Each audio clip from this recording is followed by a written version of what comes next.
Labis naman ay kinatuwa ng libu-libong residente ng Anda, Pangasinan dahil nailunsad na ang programang Konsulta Plus sa Guiconsulta sa kanilang bayan.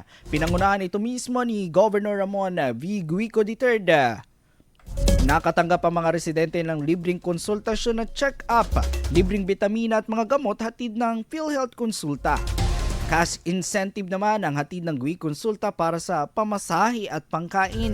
May hatid ding libreng seedling at asin na galing sa salt farm ng pamahalaang panlalawigan. Namigay din si Governor Guico ng learning books at manipulative toys sa mga daycare centers. Buong suporta naman ang ibinigay nila Vice Governor Mark Lambino, Board Member Apple Bacaya, Board Member Nong Fontalera, Abono Party List Representative Doc Bobby Estrella, Anda Mayor Joaquin Raraga, Vice Mayor Erwin Katabay at mga iba pang LGU officials. IFM News. IFM News. IFM.